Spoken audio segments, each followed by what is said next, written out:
Bismillahirrahmanirrahim. Assalamualaikum warahmatullahi wabarakatuh. Pada hari ini, aku ingin menerangkan tentang makam-makam lama yang terdapat di atas sebuah bukit di Kampung Cincin dan makam batu nisan berlimbing di Kampung Johong Jasin Melaka yang didakwa oleh sesetengah pihak sebagai makam pahlawan terbilang di zaman Kesultanan Melayu Melaka. Itu adalah satu cerita yang karut-marut dari pandangan orang-orang yang buta sejarah. Wahai orang-orang yang berakal, sebelum aku melanjutkan bicara, terlebih dulu aku ingin menjelaskan tentang sejarah asal-usul Kampung Johong dan Kampung Cincin ini. Dikirakan sejarah penerokaan Kampung Johong dan Kampung Cincin yang terletak di Jasin Melaka ini adalah satu sejarah yang telah selesai dikaji dan dibina oleh ahli-ahli sejarawan dan ahli-ahli pemikir berpuluh-puluh tahun yang lalu.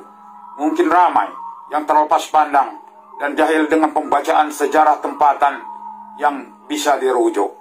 Lantaran itu menyebabkan ramai pihak yang membuat andaian sendiri, dan ia bertambah parah lagi apabila melalui alam mistik.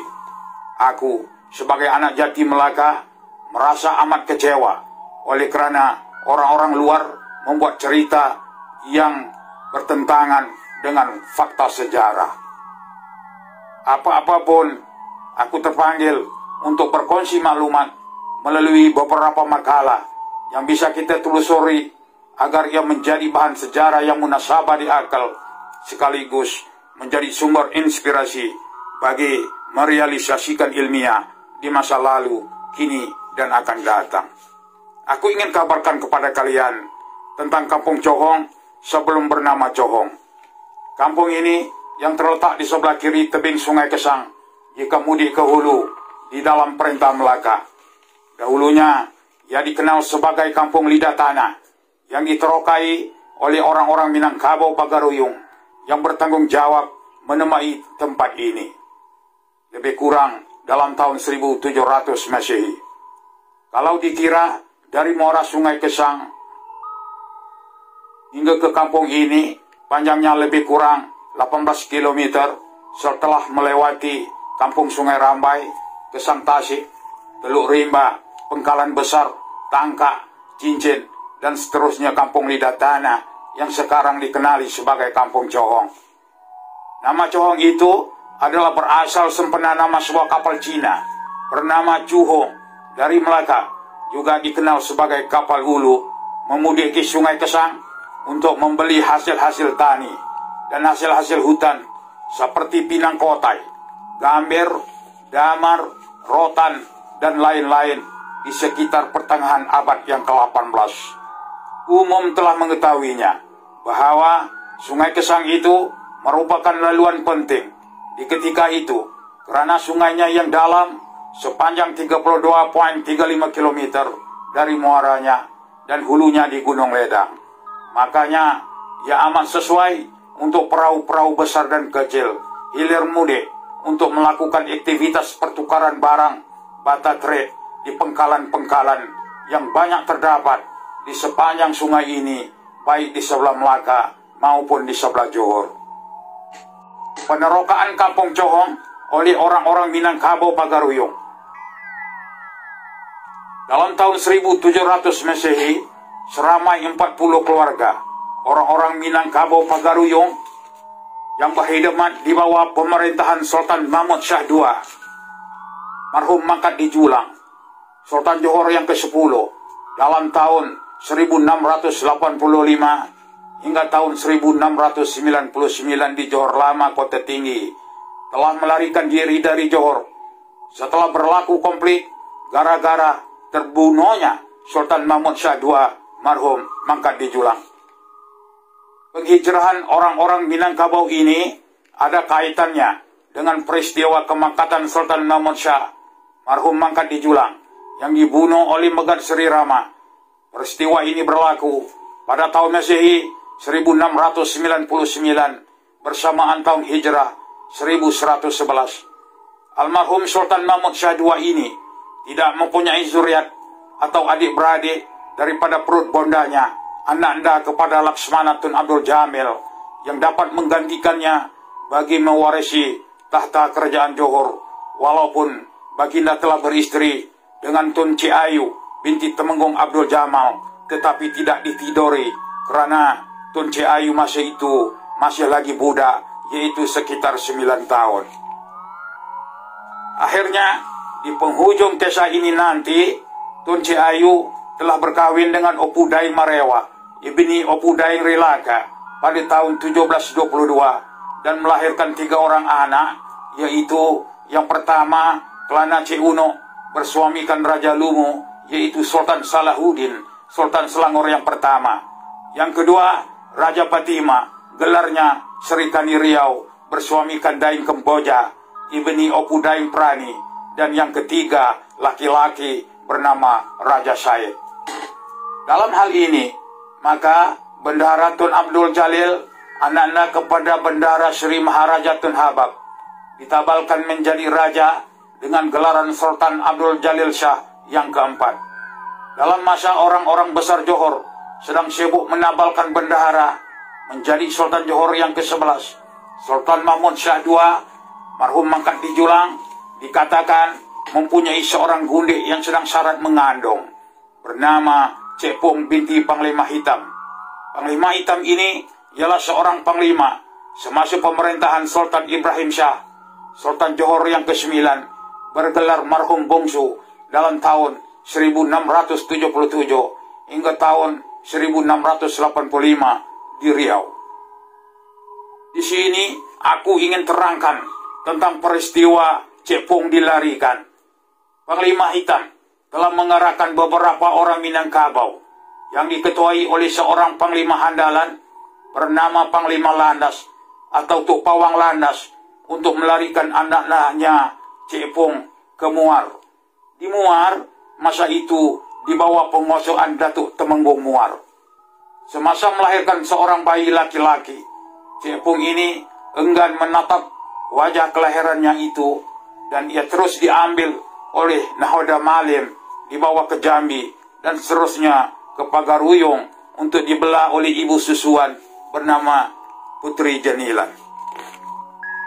Bayi laki-laki inilah kelak dikenal sebagai Raja Kecil, putra Sultan Mahmud Shah II, marhum Mangkat di Julang, dan kelak menjadi Raja Johor melalui rampas kuasa, bergelar ia Sultan Abdul Jalil Rahman Shah dalam tahun 1718 hingga tahun 1722, dan juga baginda menjadi Sultan Shah Indrapura.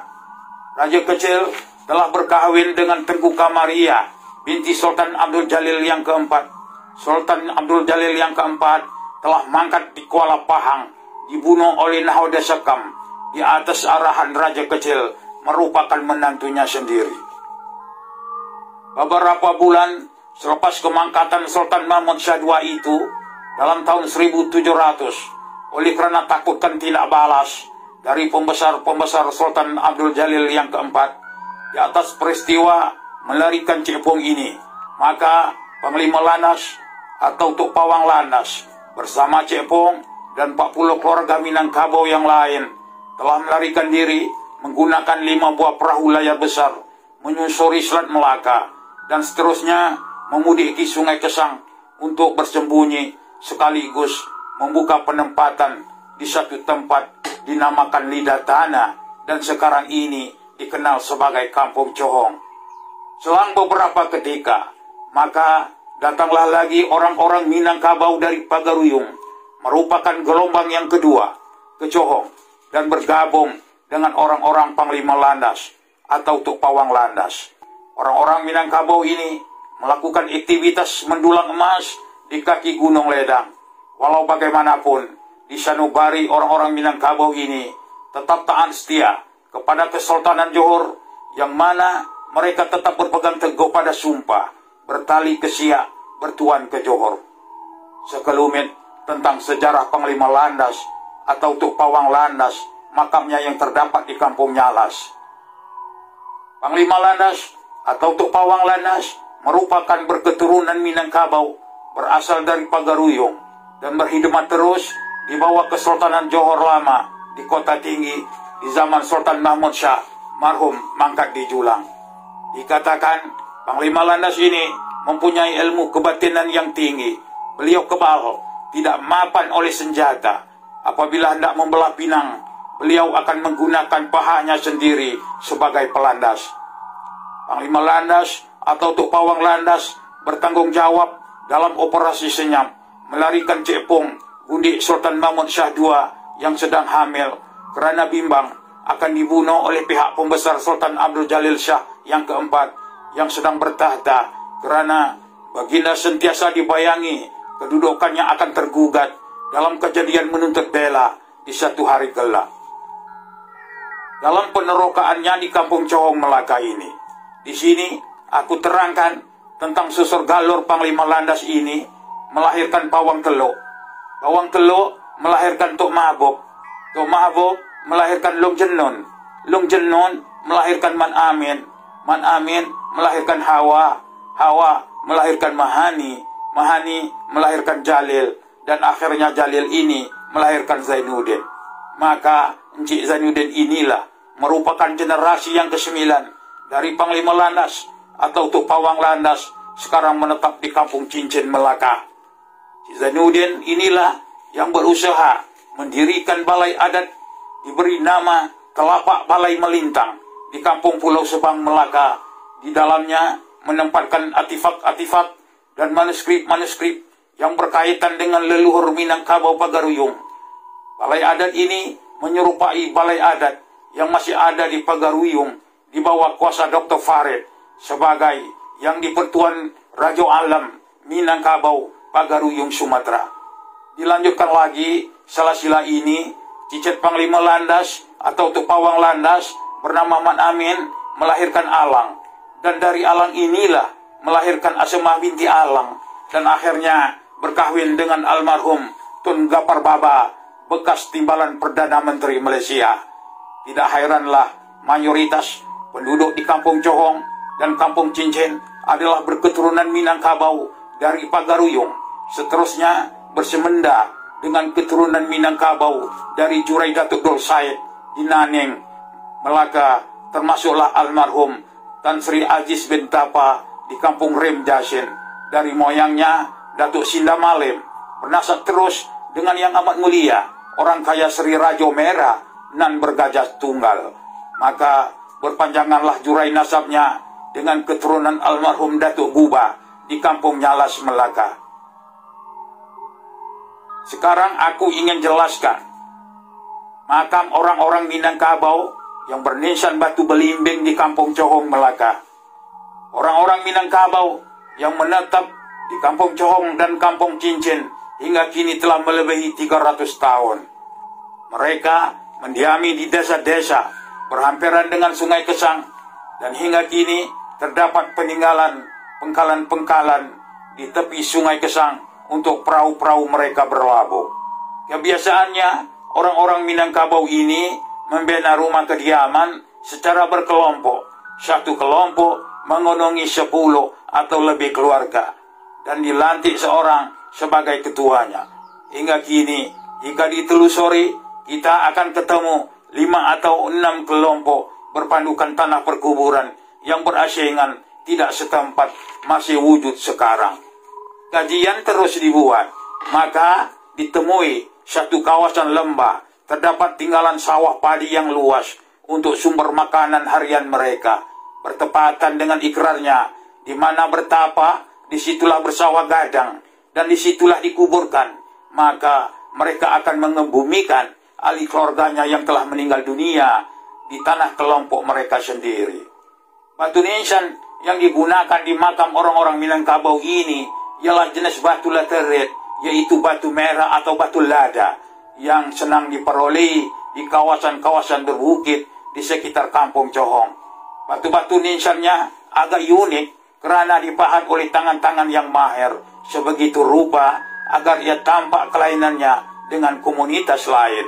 Biasanya batu nisan untuk perempuan berbentuk leper, manakala batu nisan untuk laki-laki akan diukir berbentuk seperti buah belimbing, mempunyai 8 segi. Di dalam bahasa Aztec dalam bahasa Sanskrit disebut Astakona, yang mempunyai maksud bagi orang-orang Minangkabau, masyarakat bersenikan adat, adat bersenikan syara, syara bersenikan kitabullah, ibarat aur dengan tebing, sandar menyandar keduanya, jatuh mumbang, jatuh kelapa, jatuh beriring keduanya. Begitulah kuatnya orang-orang Minangkabau memelihara adat yang dipesakainya dari Pagaruyung dan menjalar ke tanah seberang, dikenal sebagai adat Pepati, adat Pinang dan Sebatang. Biar mati anak, jangan mati adat.